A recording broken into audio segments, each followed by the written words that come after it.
Hey guys, so it's the next day, feeling back to 100%, and this is what I did when I was feeling like shit. Look at all that.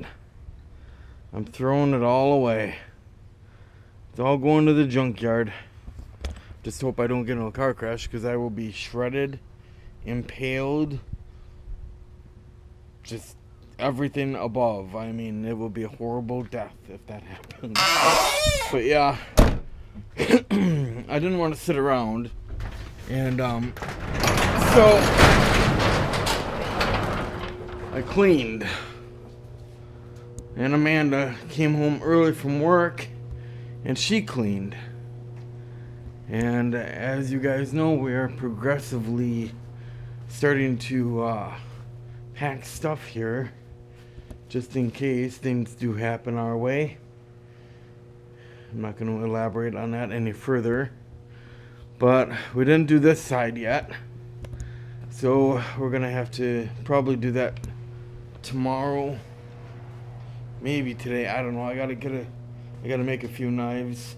Got to break this guy in. I'm looking forward to using that. Got some Damascus here that I'm going to be turning into a blade. But yeah, so we got quite a bit done. I'm gonna, for the new garage, if and when, I'm gonna turn that guy into a double burner forge. This propane, or this air tank here. And I've been dragging it around for 3 years now. It's about time something happens. Put a double burner in there. That'll be the way to go right there. Alright, anyway, yeah, so, and then also we've got to work on back here as well. Got a lot of scrap back there that needs to go. Not sure what exactly. I'm going to keep all my bed frames though. Bed frames are extremely useful. But, alright, let's go to the junkyard. So right now I'm heading to Marinette, and run down there and go to the junkyard. Not only am I going to drop off junk, but I am going to look for saw blades, the big diameter ones. Those are the ones that make the best knives, especially the ones that cut the concrete. Oh my god, those are, I don't know what kind of steel that is, but it's got to be expensive, whatever it is. It's the best I've worked with. But yeah, today's kind of a blowing day.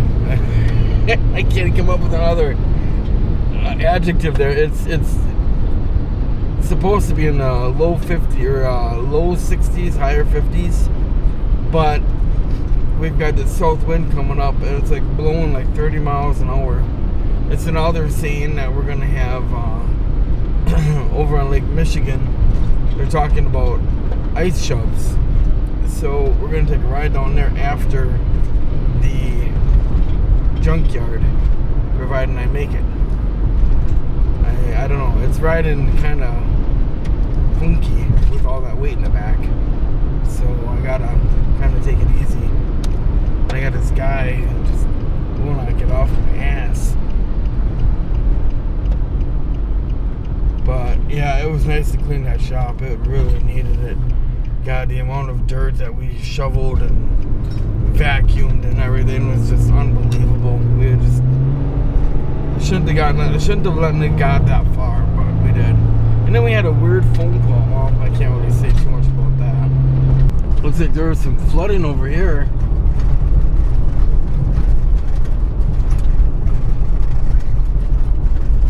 Well, if there was, it's done now. Darn it. I never get to see the flooding. Sucks. I must have been high as hell. I was over the bridge, and that water was like 6 or 7 feet below the bridge. Holy shit. Let's see if we got another one up here. High water bump. So when was it high, I wonder? Must have been in the last couple of days. Maybe even right here, yeah, is where it was, sure. Damn, I never get to see it.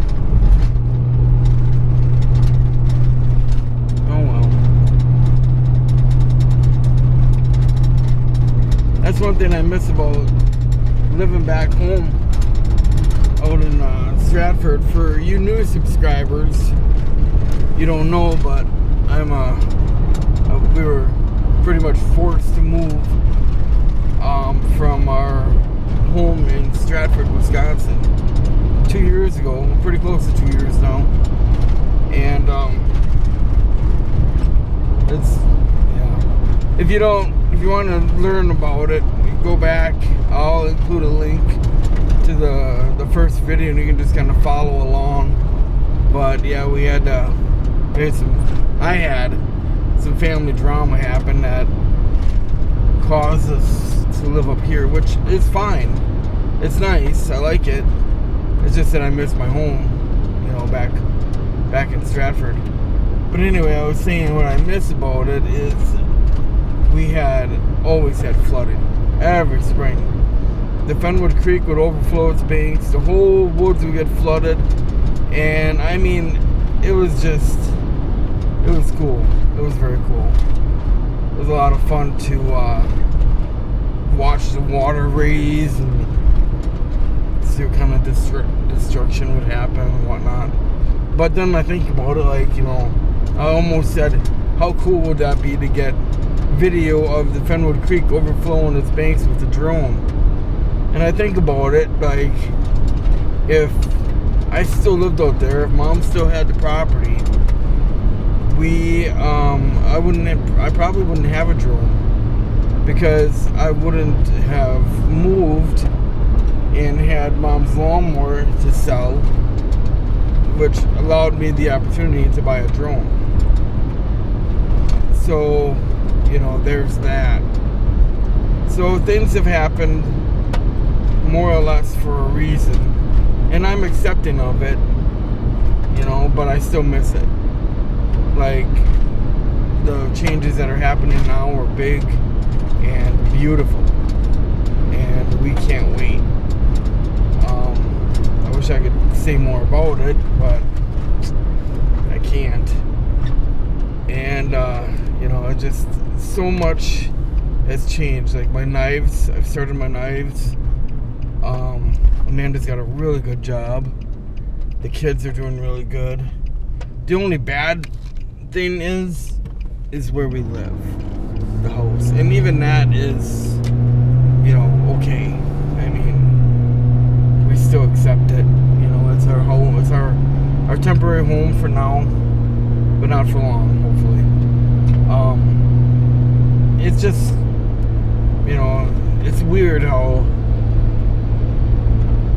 things change, and they change for the better, and it's hard to accept, at the time when it's happening, that you don't want it to change. You don't want to accept the changes that are coming. But if you look at it from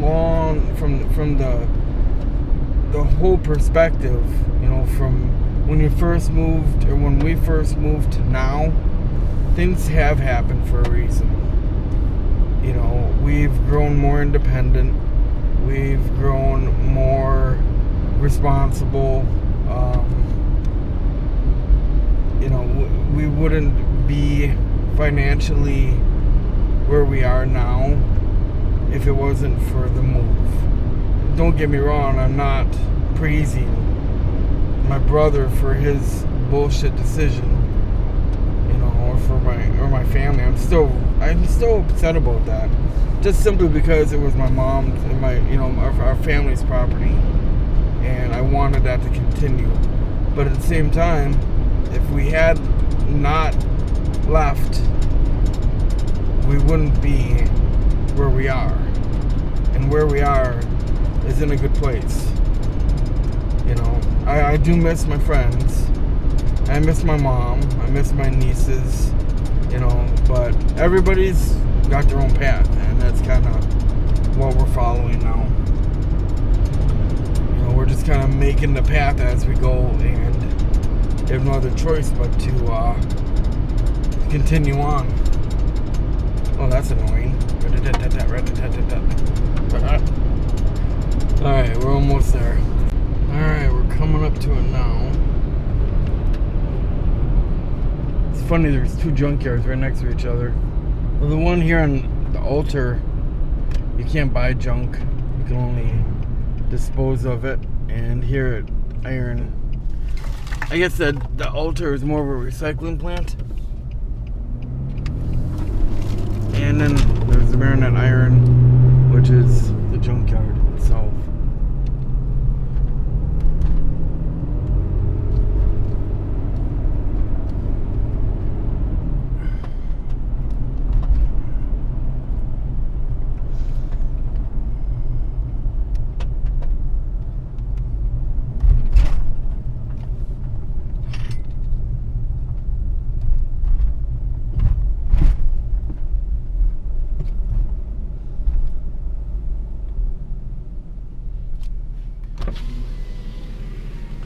So we're at 5,300.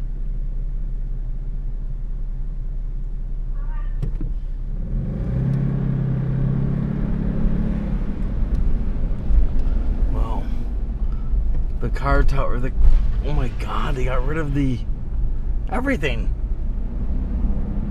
There used to be a giant thing of cars here, like freaking Mount Everest of cars.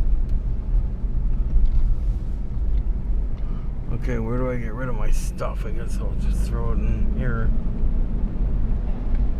I always worry about popping my frickin' tire in here. Looks like a good spot. Put a scrap iron there.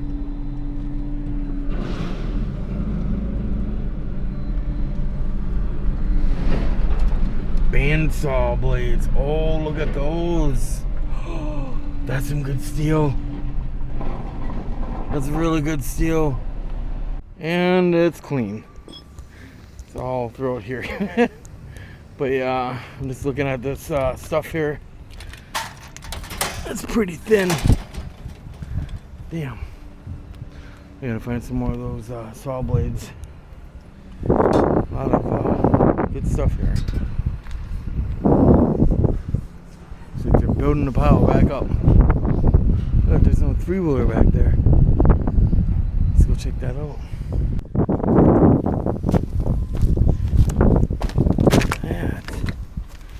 It's pretty beat up.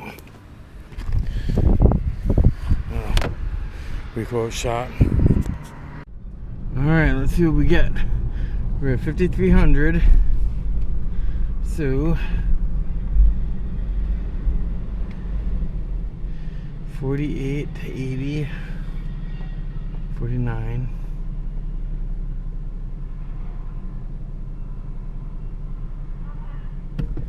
So 49 and 53. I do not know what that is.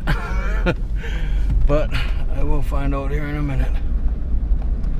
Well, that was a screwy situation. God, I had 400 pounds of iron, scrap iron. They paid me 20 cents per pound. So I got $24. Bullshit. And then afterwards, I'm like, okay, after I got paid, I'm like, well, I gotta go back in and I gotta find some steel to take home. She's like, okay. So I did. And I found a nice big masonry blade. And I grabbed it. Last time I went in there, I paid like $11, I think. And this time, $20. So I was surprised. And I didn't have enough cash. And they don't take debit card. I'm like, shit. So I had to drive 3 miles down the road to the gas station, get some change, come back. And I went up to her and I'm like, you know, I was paid for a mixed price.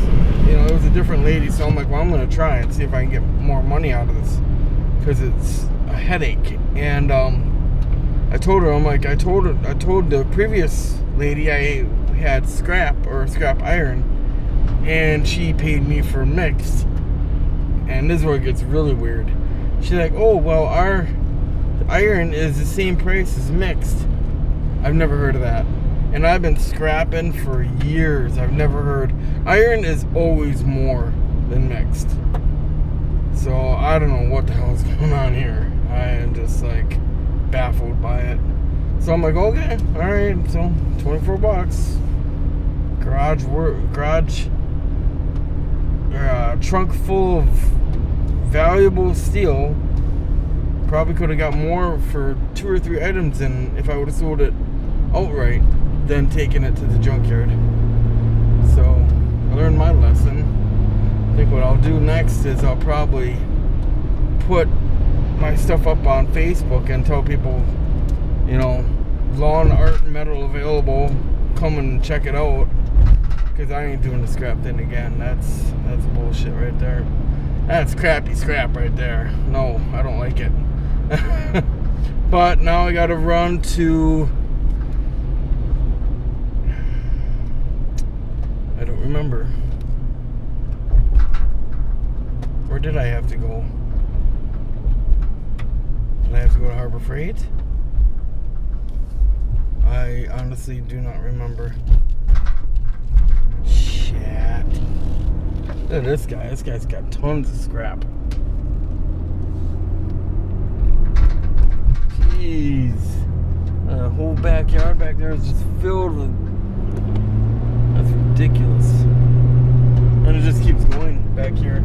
It's like it used to be a junkyard, but it wasn't. That's odd. Anyway, I gotta figure out what the hell I was gonna do.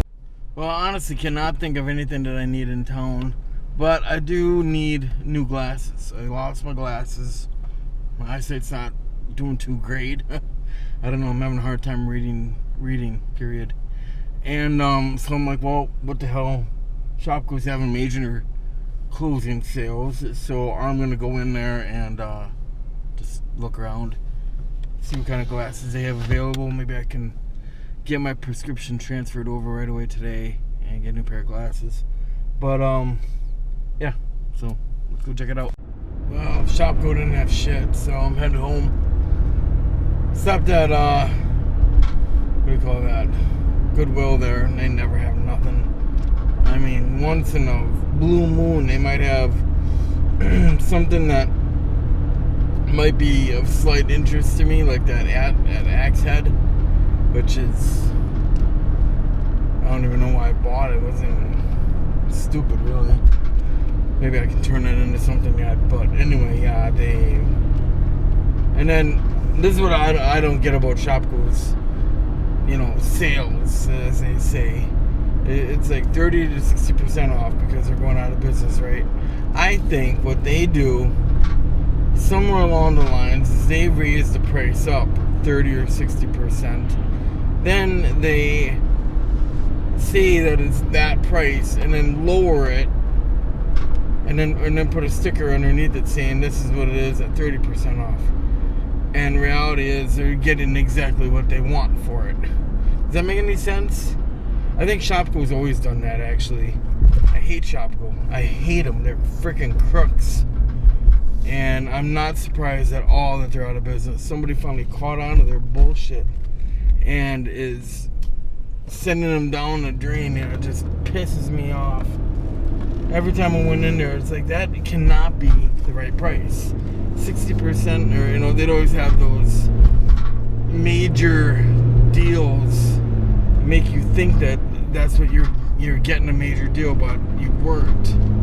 And they always did that. And I was always talking to a man, I'm like, honey, there is no way that this is lowered. I go, this has got to be, this is high retail. And it was saying it's 25% off or something like that. And so, I hate Shopko.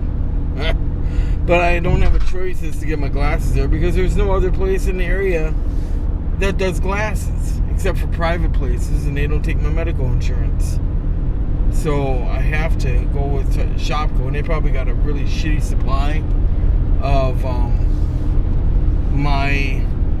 what my insurance covers for glasses frames, or frames for glasses. I can't talk. I don't even know why I'm bothering making this vlog. I really can't talk. I was gonna go down to the lake and see if there's any. See, I can't talk. See if there's any ice shoves, but it's freaking windy out. I can't find my drone, so I'm just gonna go home. And I don't know why I took this way. I am not with it today.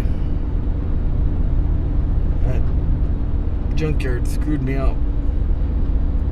Everything's ass backwards there. Everything's ass backwards around here, period. I don't know. I guess I'm just used to the way it was. Wow, there was a big tree down there. Holy shit, that was big. That thing must have been like 3 feet diameter. Big old pine tree broke down at the base. Oh, I wish I could tell you guys more about what's happening. But I can't because certain people watch. And I don't want to divulge too much information. Because then them certain people will find out about it. And be very either upset or very happy. And we're trying to keep the surprise, hold back on telling people so we can surprise certain people, if that makes any sense at all. And so I can't say anything really. I mean, maybe you guys kind of get the drift, but you know, I can't divulge anything. What is the speed limit here? Okay. Yeah, I was thinking about my dad. I missed the old fart. Wish I could show him my knives. But then, if he was still alive, would I be making knives? Would I even be in crivets? I hate this. Everything is like, what if, or would I be, or would, if this didn't happen, would this have happened? So it's like, if my dad didn't die, I wouldn't be out here making knives. And so I would never have made knives if Dad was alive. I am just rambling.